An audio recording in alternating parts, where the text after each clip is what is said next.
Bismillahirrahmanirrahim. Assalamualaikum warahmatullahi wabarakatuh. Perkenalkan, nama saya Amelia Sari dengan NIM 20017035.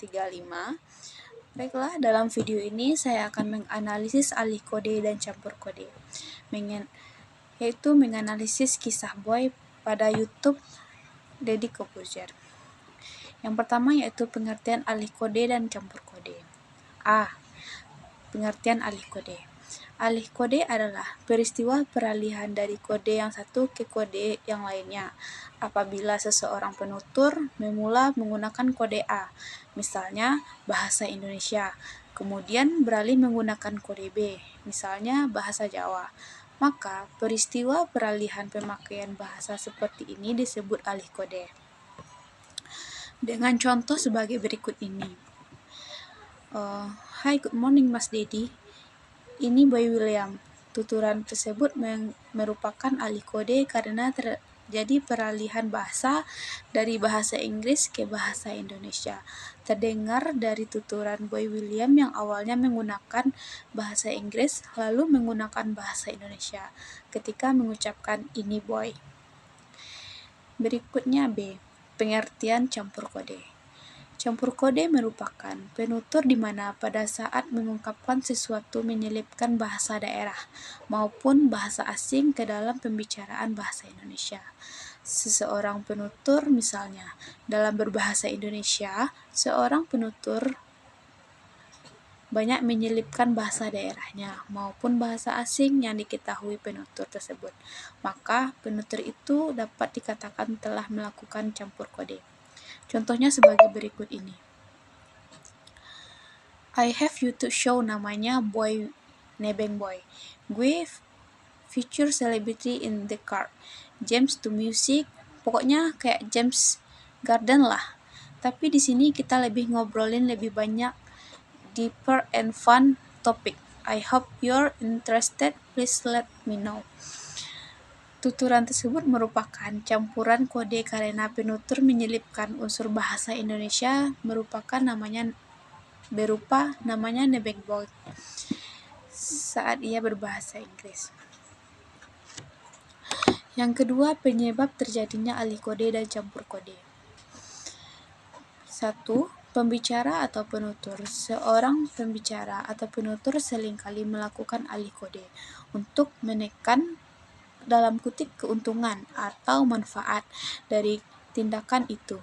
Alih kode untuk menekan keuntungan ini biasanya dilakukan oleh penutur yang dalam sebuah peristiwa tutur menghadap bantuan dari lawan tuturnya. Dengan contoh, sebenarnya gue pengen tahu, kenapa sih sekarang orang-orang ingin bikin YouTube? Tanya Fanny. Boy pun menjawab, karena zaman sekarang penonton digital itu semakin banyak.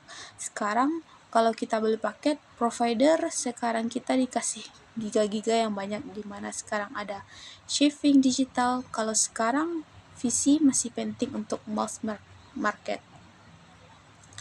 Dari pembicaraan di atas terdapat alih kode dari kedua penutur.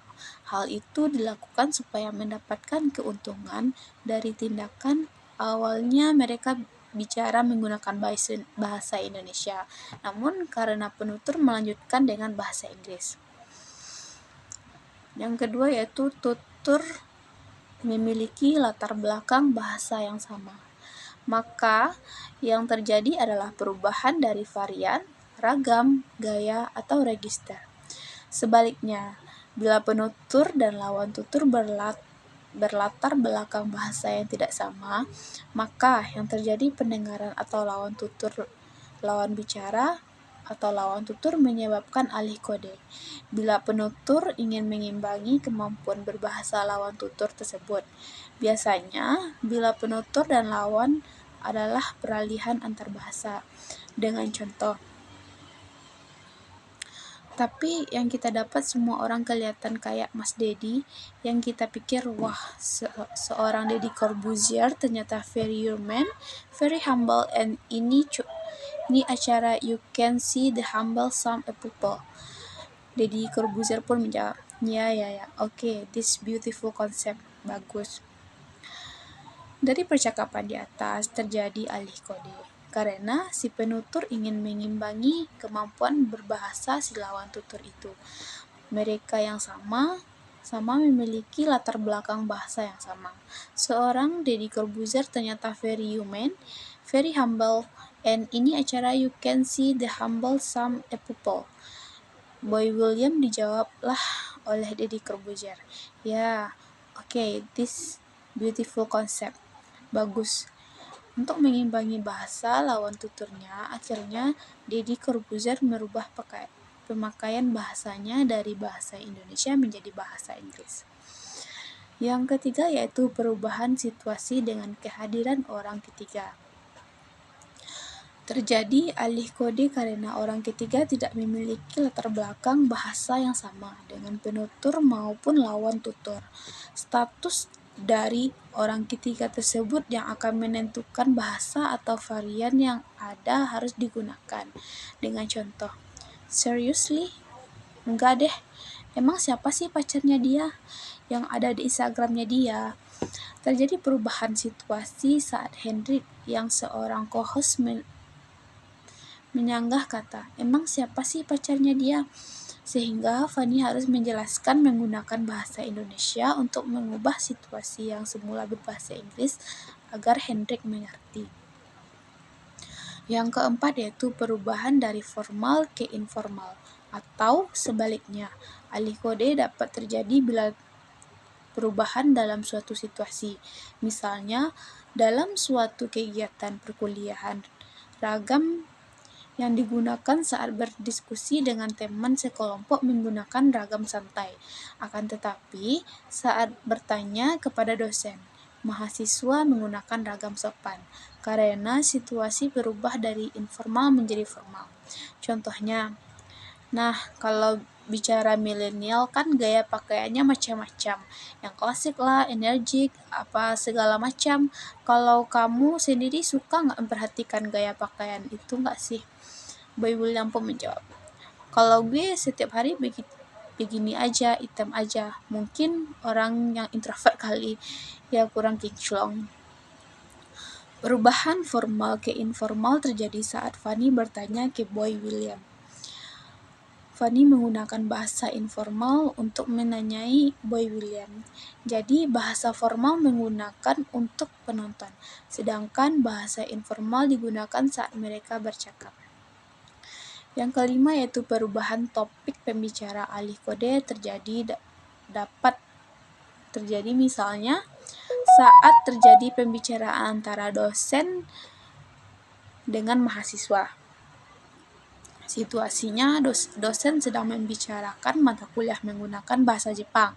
Namun, tiba-tiba ada beberapa mahasiswa yang ramai di kelas, menyebabkan dosen langsung menegur dengan menggunakan bahasa Indonesia. Dengan contoh seperti berikut. Deddy Corbuzier, kadang-kadang uangnya bukan dari YouTube, tapi efek dari sananya. Hengki, kalau pacar pernah nggak? Diajak nggak? Boy William pun menjawab, dia nggak mau kayaknya. Dia behen aja, lo yang marketing gue yang support familiar dia. Perubahan topik saat Hengki yang semula menjelaskan dengan bahasa Indonesia, tiba-tiba berbahasa Indonesia sehingga topik yang semula mengenai lancar bahasa Indonesia menjadi topik budaya Inggris. Yang ketiga yaitu faktor-faktor penyebab terjadinya alih kode dan campur kode. A. Pembicaraan atau penutur. Seorang penutur kadang-kadang dengan sadar beralih kode terhadap lawan tuturnya karena suatu maksud. Dengan contoh, Fanny. Dan tadi kita sudah sempat ngobrol-ngobrol sedikit, ternyata kalian berdua pernah collab ya boy. Ya, jadi gue tuh punya acara Nebeng Boy. Kita keliling-keliling ngangkut public figure, I have a fun story. Dulu ada one moment pengen banget mengundang Deddy Corbuzier. Fanny dalam tuturan tersebut berlaku sebagai penutur, sedangkan Boy William sebagai pembicara. Di samping itu, Boy dalam peristiwa tutur tersebut juga berperan sebagai penutur, yaitu dengan mengungkapkan jawaban atas pertanyaan Fanny yang menanyakan mereka berdua pernah collab. B. Pendengar atau lawan tutur. Setiap penutur ada umumnya ingin mengimbangi kemampuan berbahasa lawan tuturnya. Contoh, boy, tiba-tiba jeda 1 jam, gak lama kemudian dibalas dong. Sure, why not? Hebat loh dia. Hengki, jadi yang minta boy. Dari percakapan di atas terjadi alih kode, karena si penutur ingin mengimbangi kemampuan berbahasa si lawan tutur lainnya. C. Perubahan situasi dalam kehadiran orang ketiga. Terjadinya alih kode karena orang ketiga tidak memiliki latar belakang bahasa yang sama dengan penutur maupun lawan tutur. Status dari orang ketiga tersebut yang akan menentukan bahasa atau varian yang harus digunakan. Contoh, seriously? Gak tahu deh, emang siapa sih pacarnya dia? Yang ada di Instagramnya dia. Terjadi perubahan situasi saat Henry yang seorang co-host menyanggah kata, emang siapa sih pacarnya dia? Sehingga Fanny harus menjelaskan menggunakan bahasa Indonesia untuk mengubah situasi yang semula berbahasa Inggris agar Henry mengerti. D. Perubahan dari formal ke informal atau sebaliknya. Alih kode terjadi bila perubahan dalam situasi. Contoh, nah, kalau bicara milenial kan gaya pakaiannya macam-macam, yang klasik, energik, apa segala macam. Kalau kamu sendiri tidak memperhatikan gaya pakaian itu nggak sih, boy? Kalau gue setiap hari begini item aja, mungkin orang introvert nggak suka kinclong. Perubahan formal ke informal terjadi saat Fanny bertanya ke Boy William. Fanny menggunakan bahasa informal untuk menanyakan Boy William. Jadi, bahasa formal digunakan untuk penonton, sedangkan bahasa informal digunakan saat mereka bercakap. E. Perubahan topik pembicara. Alih kode dapat terjadi karena adanya perubahan yang terjadi pada topik. Contohnya, kadang-kadang uang bukan dari YouTube, tapi efek dari sananya. Kalau pacar pernah diajak nggak? Dia nggak mau kayaknya, dia behind aja, lo yang marketing, gue yang support familiar. Perubahan topik saat Hengki yang semula menjelaskan dengan bahasa Indonesia tiba-tiba berbahasa Indonesia, sehingga topik yang semula mengenai lancar bahasa Indonesia menjadi topik budaya Inggris. Yang terakhir yaitu kesimpulan. Alih kode dapat berupa alih kode gaya, ragam, maupun variasi-variasi bahasa yang lainnya. Alih kode merupakan gejala peralihan pakaian bahasa karena perubahan situasi. Menurut Apple 1976. Berbeda dengan Himes yang mengemukakan bahwa alih kode bukan hanya terjadi antar bahasa, melainkan juga terjadi ragam-ragam bahasa dan gaya bahasa yang terjadi dalam satu bahasa. Himes 1875. Sedangkan campur kode merupakan penutur di mana pada saat mengungkapkan sesuatu menyelipkan bahasa daerah maupun bahasa asing ke dalam pembicara bahasa Indonesia. Seseorang penutur misalnya dalam berbahasa Indonesia banyak menyelipkan bahasa daerah maupun bahasa asing yang diketahui penutur tersebut.